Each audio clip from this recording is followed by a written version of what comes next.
మాతృదేవోభవ. ఇందు నీ దయలేదు నా కృషి ఫలం వేయన్న నమ్మంగలేను, ఎందోయుండి ఏదో భుజించి ఎటులో ఈ జీవితం వేడ్చుచున్, ఎందోయుండి ఎటో భుజించి ఎటులో ఈ జీవితం వేడ్చుచున్, వందల్ వేలుగా లెక్క పెట్టుకొని జీవన్మాత్ర వైభోగమే అందం జాలిన రోజులందు కృషి లేదా దేవి వేయేటికిన్, అందం జాలిన రోజులందు కృషి లేదా దేవి వేయేటికిన్, ఇందు నీ దయలేదు నా కృషి ఫలం వేయన్న నమంగలేను.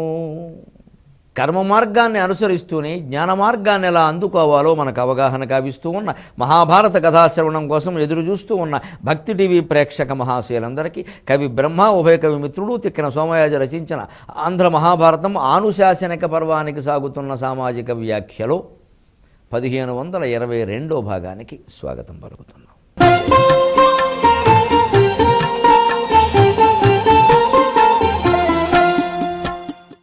ధర్మరాజు గరుత్మంతుని కథ విన్నాక చాలా ఆనందించాడు, చాలా సంతోషం. భీష్మ పితామహ ఇంత గొప్పవాడు, తిక్కన గారి చేత కూడా మళ్ళీ చెప్పించావు, సంతోషం. తప్పకుండా ఆయన ఆచరణలో ఆదర్శంగా పెట్టుకుని జ్ఞానకర్మ మార్గాల్ని సమన్వయం చేసుకుంటూ ముందుకెడదాం. ఇప్పుడు ఒక్క ప్రశ్న అడిగాడు, దానం ఇస్తానని ఇవ్వకపోతే ఎటువంటి పాపం వస్తుంది, ఎటువంటి జన్మ వస్తుంది అన్నాడు. ఓ కథ చెబుతానయ్యా, మామూలుగా ఎందుకు. అనగా అనగా అడవిలో ఓ నక్క తిరుగుతోంది, అక్కడ ఓ చెట్టు మీద ఓ కోతుంది. అనుకోకుండా ఈ రెండింటికి స్నేహం కలిసింది. ఒకరోజు కాస్త చనువు తీసుకుని ఈ కోతి నక్కని అడిగింది, నక్క నువ్వు పూర్వజన్మలో ఎవరివి, ఎందుకు నీకు ఈ గుంట నక్క జన్మ వచ్చింది, జిత్తుల మారి జన్మ? నేను కోతిని, శాకాహారిని, నా బతుకు నేను బతుకుతున్నాను, ఇంకో జంతువుతో నాకు నిమిత్తం లేదు. నువ్వు అలా కాదు, మాంసాహారివి, అలాగని నువ్వు చంపుతావా అంటే చంపవు. ఏ పూలో సింహమో చంప వదిలిపెడితే నువ్వు తింటావు. దీనికోసం వాళ్ళ మధ్యలో తగాదాలు పెడతావు, వాటి మధ్యలో.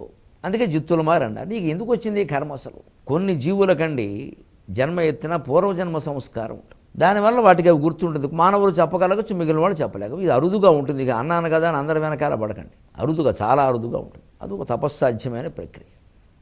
మొత్తం మీద నక్క చెప్పింది. కథ సారాంశాన్ని మనం గ్రహిద్దాం. నేను పూర్వజన్మలో ఒక వ్యక్తికి దానం ఇస్తానని ఎగ్గొట్టాను, అందువల్ల ఈ జన్మ వచ్చింది. అది ఎప్పుడు వాగ్దానం చేసే ముందే ఆలోచించుకోవాలి. చేశాము అంటే ఎకరం పొలం అమ్మేసైనా సరే ఇచ్చేవలసింది. అనుకున్నవన్నీ చేయాలంటే వీలవుతుంది ఏమిటి, అలాగే అంటామంటే ఇంకంతే, బయటికి వెళ్ళిపోవడమే. ఇలాగే అంచేతన ఎవరికైనా మనం దానం గురించిన వాగ్దానం చేస్తే వీలైనంత త్వరగా ఇచ్చేమని, క్షణాల మీదే, రోజులు కూడా క్షణాలు. శతం విహాయ భోక్తవ్యం సహస్రం స్నానమాచరేత్, లక్షం విహాయ దాతవ్యం కోటిం త్యక్త్వా హరిం భజేత్. శతం విహాయ భోక్తవ్యం, 100 పనులు మానేసైనా ముందు భోజనం చేయాలి. ఈ భోజనం చేస్తే కానీ ఆ పనులు చేసే ఓపిక ఉండదు. వేళ చాలామంది కుర్రాళ్ళు అశ్రద్ధ చేసే విషయం, ముందు భోజనం చేసేయాలి. తల్లి పెట్టిన వేళకు భోజనం చేసేయాలి. అప్పుడు వస్తా ఇప్పుడు వస్తా అనకూడదు, వెళ్ళి భోజనం చేసే ముందు, తర్వాత చూసుకుందాం. సహస్రం స్నానమాచరేత్, 1000 పనులు మానేసినా స్నానం చేయమన్నారు. మన కోసం కాదు, లోక కళ్యాణార్థం స్నానాఖ్యం కర్మ కరిష్యే, అంతే. ఎదుటివాడే కంపు కొట్టకుండా ఉండడానికి, అదే వాడే చెబుతాడు. ఇక మూడోది మనకు ముఖ్యమైనది, లక్ష్యం విహాయ దాతవ్యం. 1,00,000 పనులు మానేసైనా సరే దానం ఇస్తానన్నది ఇచ్చేమన్నారు. కోటిం త్యక్త్వా హరిం భజేతి. ఈ మూడింటికంటూ కూడా ముఖ్యమైనది. ఎప్పుడు భారతీయ సూక్తులు, సామెతలు, సాహిత్యం మీరు ఏదైనా సరే చూసుకోండి, భౌతికం, మానసికం, ఆధ్యాత్మికంలో గడిపోతుంది చివరికి. ఈ భోజనం చేయడం, స్నానం చేయడం ఇవన్నీ భౌతికాలు. అది ఆధ్యాత్మంలోకి వెళ్ళిపోవాలి. ప్రతి ఆచారం ఏది ఉన్నా సరే మీరు ముందు భౌతికం కూడా చూడాలి. కేవలం ఆధ్యాత్మికం ఉండదండి, అందులో భౌతికం ఉంటుంది. ఒక భౌతిక ప్రయోజనం ఉంటుంది, దాన్ని పట్టుకోవాలి. ఏడాదితో పుష్కరాలతో ఆపేయకుండా ఏడాది ప్రాంతంలో మీకు దగ్గరలో నది ఎక్కడుంటే అక్కడ చెత్త తీసే ప్రయత్నం చేయండి. ఎంత గొప్ప విషయం. కాస్త పూడికలు తీయడం, అలాంటి పనులు చేస్తే నదికి చాలా ఉపయోగం. అడవులు ఎవరన్నా కొట్టేస్తుంటే అడ్డుకోవడం, 1000 మంది వెళ్ళి అడ్డుకుంటే అవదండి. దానికోసం రావు మనం. అదే వచ్చింది ప్రజా చైతన్యం లేకపోవడం అంటే. పుణ్యం కోసం అంటే వచ్చినట్టుగా పురుషార్థం కోసం రావద్దండి. పుణ్యం పురుషార్థం అన్నారు. అదే భౌతికం. ఇప్పుడు నైతికం, ఆధ్యాత్మికం, ఇగో కోటిం త్యక్త్వా హరిం భజేత్. 1,000 పనులు మానేశారా సరే నమశివాయ నమశివాయ నమశివాయ మానద్దన్నారు. ఏదో అనుకుంటాం మనం, ఒకసారి కూర్చుని సావకాశంగా చేద్దాం, సావకాశం ఉండదు, ఏదో ప్రాణం పోతుంది. పనికి మధ్యలో, మాటకి మధ్యలో, ఆలోచనకి మధ్యలో నమశివాయ. అదే కోటిం త్యక్త్వా హరిం భజేత్. హరి అంటే విష్ణువు అని కాదు, దేవుడు ఎవరైనా పర్వాలేదు, ఎవరి ఇష్టం వారిది. ఇది అంచుకిన దానం అలా ఎగ్గొట్టకూడదు, అందువల్లే నాకు ఇది వచ్చింది అన్నారు. ఈ మాట చెప్పి భీష్ముడు ఇంకో మాట అన్నాడు, అసలు ఐశ్వర్యవంతులే కదయ్యా దానం చేయగలిగింది, వాళ్ళ దగ్గర నుంచి ఐశ్వర్యం ఎందుకు వెళ్ళిపోతుంది అంటే ఈ దాన ధర్మాలు లేకపోవడం వల్లే అన్నారు. అదత్వామాదృశో మా భూద్దత్వా చత్వాదృశో భవ. వెనకడికి ఒక ఆయన అన్నట్టు పండితుడు, ఏదో జీవితంలో దురదశ వచ్చింది, భిక్షుకుడు అయ్యాడు, కానీ పాండిత్యం ఎక్కడికి పోతుంది, మంచి కవి కూడాను.